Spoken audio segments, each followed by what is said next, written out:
Welcome to the Woman Worriers podcast, where we're working to help you call a truce with your anxiety. The information in this podcast is not a substitute for seeking help from a licensed mental health professional. Now, here's your host, Elizabeth Cush, LCPC.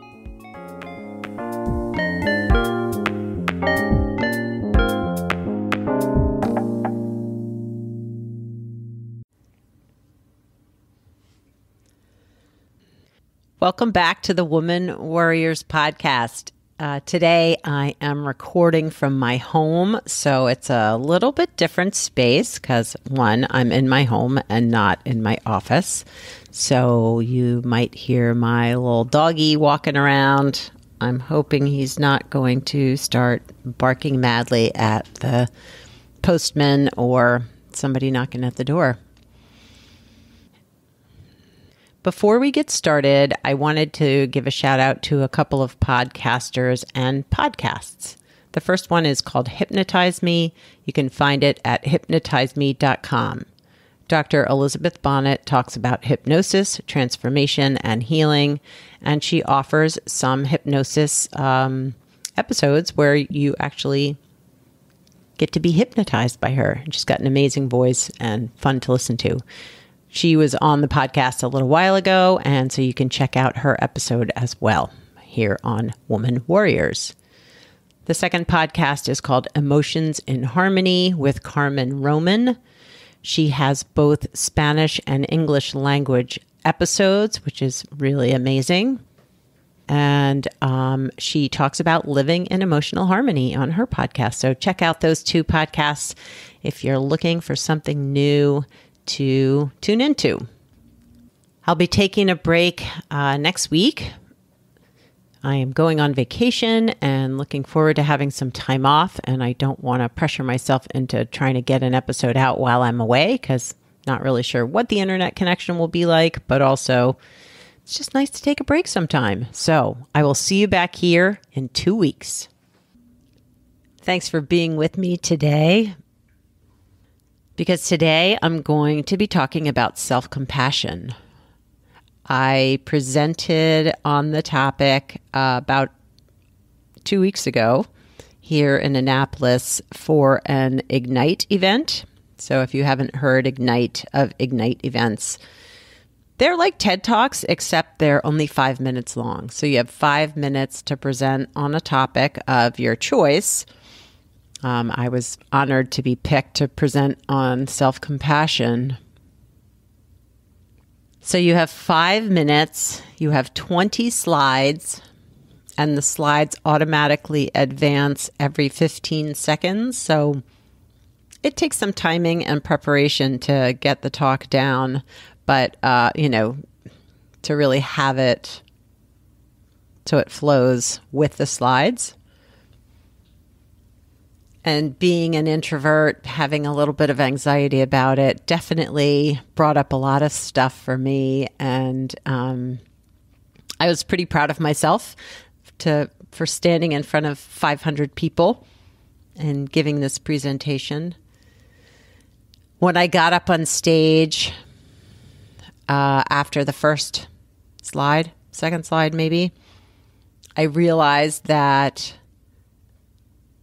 my cards that were my little helpers, I had some identifying words on some 3x5 cards to help me in case I forgot what I was going to say, that they were completely out of order. When I had rehearsed earlier in the evening, I somehow mixed them all up and I never double checked them.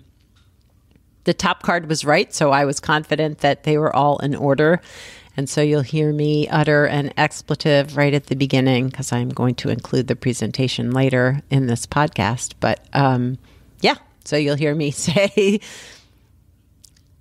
a curse word and then I go on and gave the talk anyway and just did it from memory, which actually probably was better for me to know that I could do that off the top of my head and remember all the things that I had hoped to say. So here is my presentation on self-compassion that I gave here in Annapolis for Ignite. Good evening.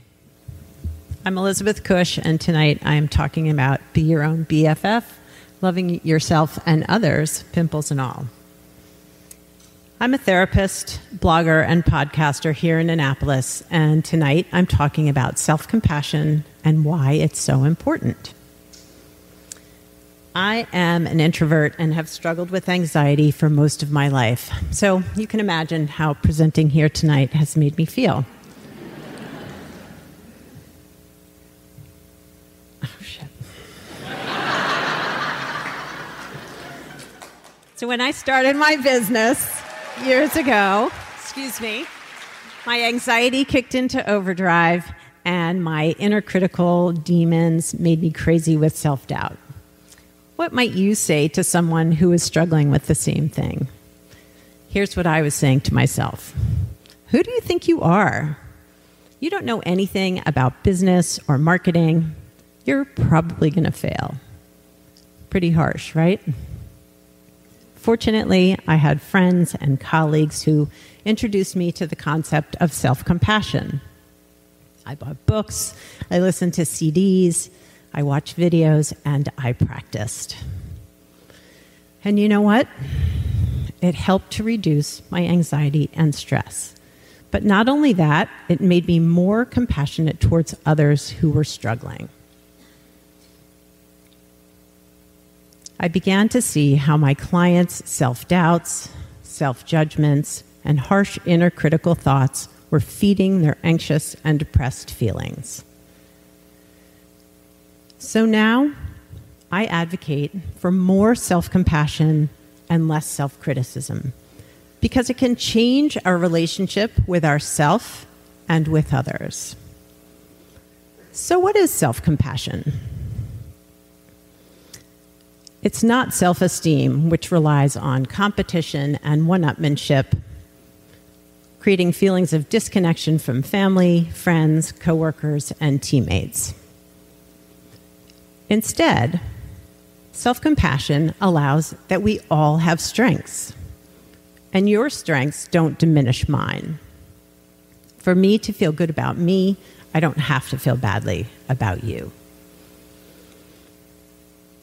And self-compassion isn't about closing our eyes to our mistakes, our struggles, our frustrations. Instead, self-compassion recognizes that we're all imperfect. So even when we struggle with eating too much or drinking too much or yelling at our kids, we can recognize with compassion that we can do things differently. And it's not about self-pity, which leaves us feeling alone when we're struggling, making us feel isolated. Instead, self-compassion recognizes that we all struggle. And when we recognize and when we can realize that we're not alone in our suffering, it makes us feel less isolated. So why is it so hard? Because we often use criticism for motivation, but criticism activates our fight-flight response, which makes us even more distressed. But with self-compassion, we can learn to soothe our nervous system, allowing us to think more, wrong one. But our brains can't tell the difference between yelling at ourselves and being in actual danger. With self-compassion, we can learn to soothe our nervous system, making it easier to think clearly, problem solve more effectively, and focus our attention on what's next. So let's practice being our own BFFs. Let's embrace our common humanity and imperfections. For a moment, close your eyes, place your hands on your heart, and think of something that you've struggled with. Now say to yourself, that was a moment of suffering. Everyone struggles from time to time. May I be kind and accept myself as I am. I've healed, and I've seen my clients heal through the practice of self-compassion. I know that we can create stronger bonds with ourselves and others if we open our hearts.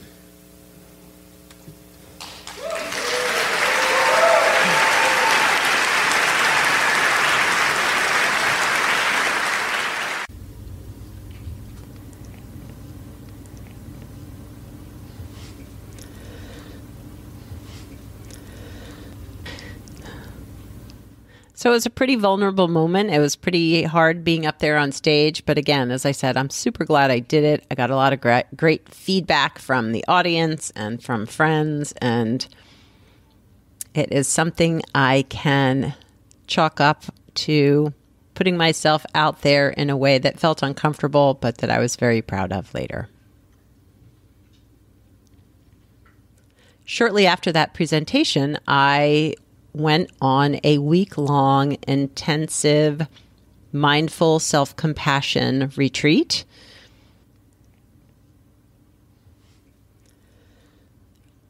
So me and 90 other people gathered here in Reisterstown, Maryland,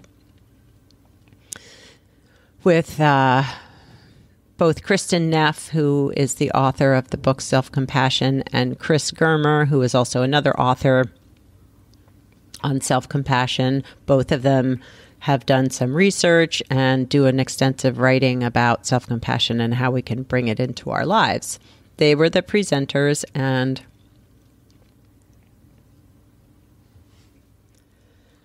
I got to learn up close and personal some new ways of practicing self-compassion, but also how hard it can be.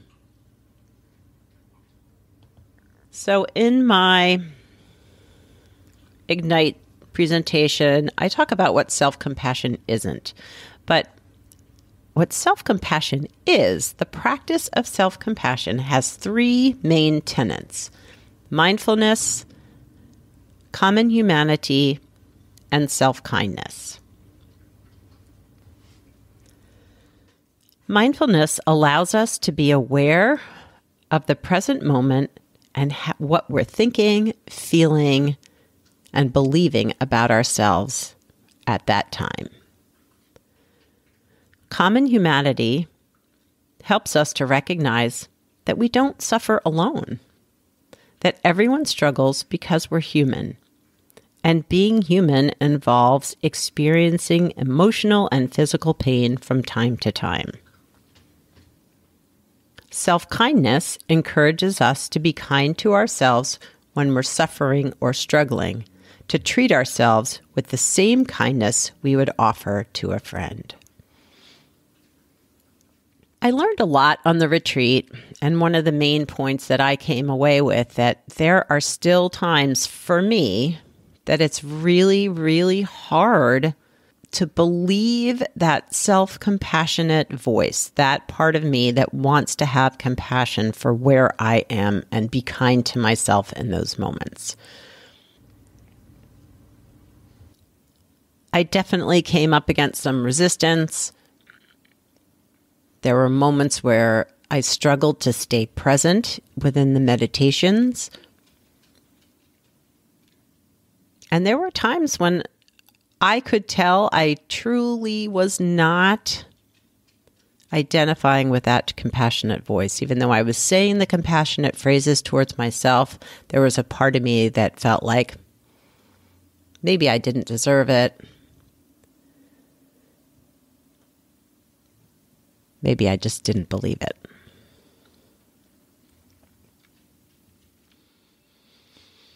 Because part of what happens with the mindfulness of self-compassion is as we open the door to when we aren't being as compassionate to ourselves as we would like, it also opens the door to memories of when others weren't as compassionate as we had hoped when we were suffering. And that can be really difficult. It can be really hard. It can hurt. But there were some amazing moments, some incredibly bonding, connected moments that I am so grateful that I attended. I was fortunate enough to go with 2 colleagues who I consider close friends. So we were able to share and experience this self-compassion struggle together, and that was truly a beautiful thing.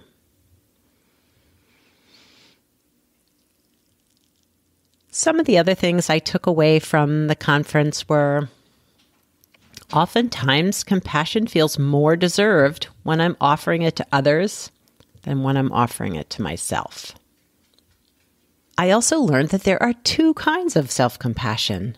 One is the yin form, which is the very kind, soothing, comforting self-compassion.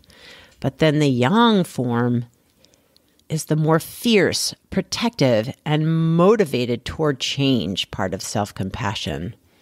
And that really opens up the door for me in terms of how I can offer my self-compassion, because sometimes there might be some fierceness to it and not just kind and tender. I also learned, or it was reinforced, that using touch, so finding soothing touch that feels genuine and true to you as you're offering your self-compassion, makes a huge difference. So placing a hand on your heart, a hand on your cheek, maybe it's a hand on your belly and on your chest. Whatever works for you, try out different things. It can really help you feel that compassion in your body. I also learned that there can be a backdraft effect, which is what I was talking about before, that sometimes when we offer ourselves love and compassion, there might be some awareness of the times when we didn't receive compassion. We weren't received with compassion. But we can meet that pain with mindfulness and compassion for what we didn't get. I also understood that it's so important to feel grounded and resourced, which that's what we call as therapists, that we feel a sense of calm and peace within ourselves as we learn to do this practice of self-compassion. Because if we're feeling reactive, if we're feeling distressed in ways that we can't feel the comfort for ourselves, then that can just create more distress. So learning grounding skills of feeling your feet on the floor, or meditating and taking a few slow, deep breaths to help you feel more present in the moment can maybe help. And it's also really, really important to find compassionate words that resonate with you. So if you're saying, may I be kind, may I be peaceful, may I be healthy, may I live my life with ease, if those words don't feel true and real to you, so play with them and find words that feel true and genuine to you, that resonate with your needs. And I think one of the other really important things that I learned was that I know that difficult emotions are a part of daily life, but I also learned that as we practice being mindful of our emotional and physical state, we have choices of how we react to that. And however you choose to respond should resonate with where you are in that moment. So we can resist them, we can be curious about them, we can tolerate them, we can allow them, or we can befriend them. No choice is better than the rest. It just depends on where you are in that moment and what you need in that moment. When we can embrace who we are with all of our imperfections and our human suffering, we're creating a space for a radical acceptance of us. And that's amazing. One thing that was reinforced by both presenters was the goal is not to be the perfect, self-compassionate person. There is no perfection. We're human. We're imperfect. The goal instead is to be a compassionate mess. And I love that. It just encourages us to, again, radically accept who we are in that moment, no matter what it is we're going through.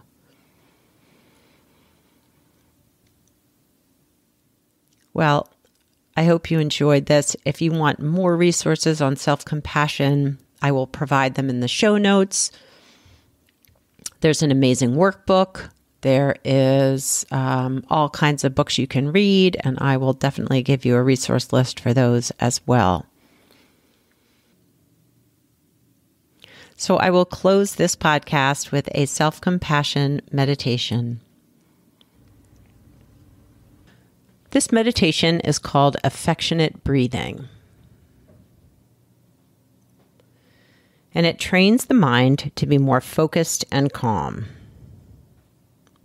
It's a form of mindfulness meditation, breath meditation, with added suggestions that bring affection to the process.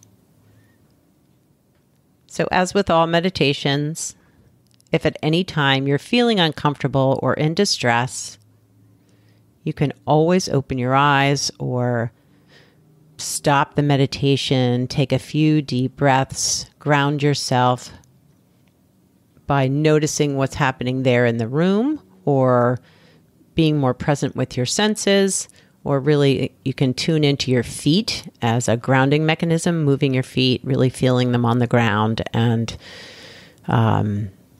helping you feel more present. So find a comfortable position for the next 5 to 10 minutes where your body is comfortable and upright or lying down, and where you'll feel supported for the length of the meditation. Let your eyes gently close or gaze softly at the ground, and take a few slow, easy breaths.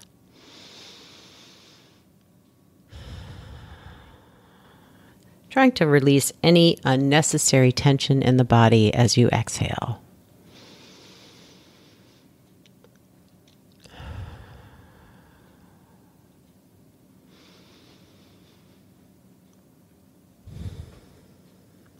If you like, try placing a hand on your heart or another part of your body that feels comfortable and soothing, as a reminder that we're bringing not only awareness, but affectionate awareness to our breathing and to ourselves.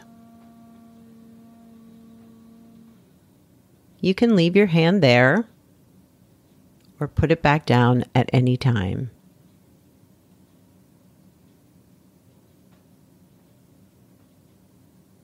Begin to notice your breathing in your body. Feeling your body breathe in and feeling your body breathe out.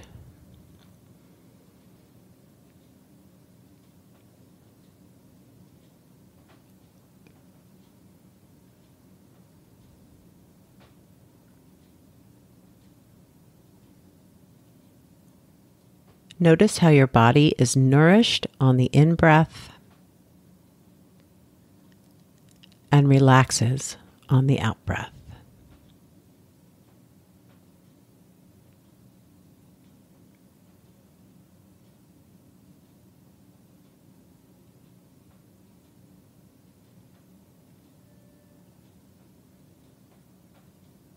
See if you can just let your body breathe you.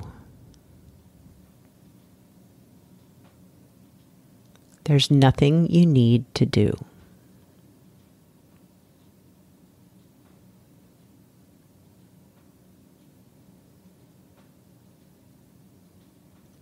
Now start to notice the rhythm of your breathing, flowing in and flowing out.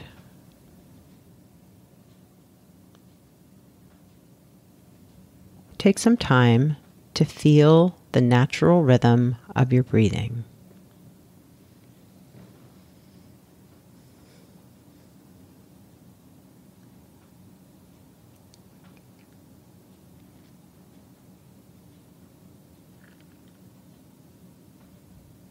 Feel your whole body subtly moving with the breath, like the movement of the sea.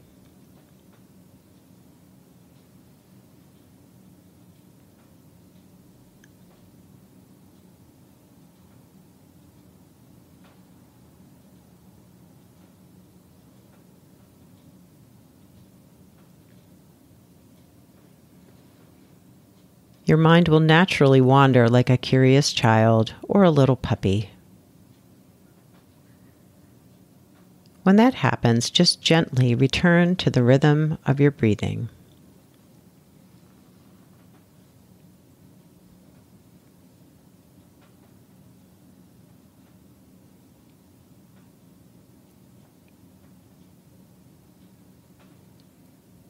Allow your whole body to be gently rocked and caressed, internally caressed by your breathing.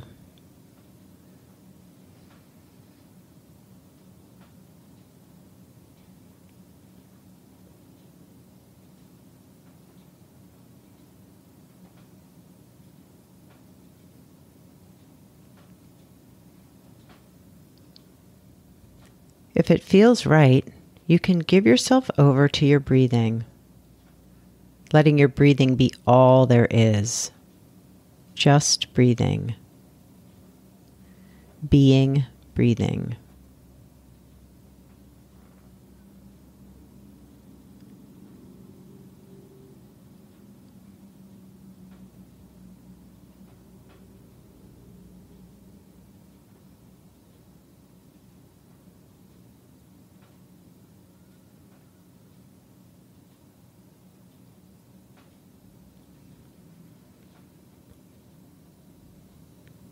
And now gently release your attention on your breath, sitting quietly in your own experience, and allow yourself to feel whatever you're feeling and to be just as you are.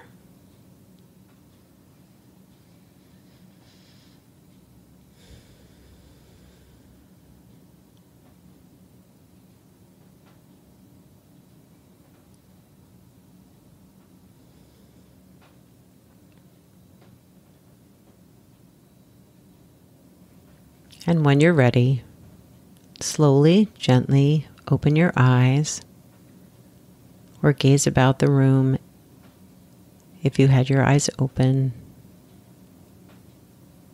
bringing yourself back to the present moment here in the room, wiggling your toes and your fingers, taking a slow, deep breath in, and exhaling out. And when you're ready, you can move about your day. I hope you have a wonderful week. I hope you enjoyed the self-compassion meditation. If you'd like more resources, check out the show notes. If you would like to get in contact with me and you're in the Annapolis area and would like some guidance on self-compassion through therapy, you can reach out. I appreciate all of you listeners and subscribers. If you have not subscribed, I would love it if you did. The more subscribers and reviews that I get, the wider my audience is through all of the listening platforms. So please take some time to do that. I will see you back here in 2 weeks. Ciao for now from this Woman Worrier.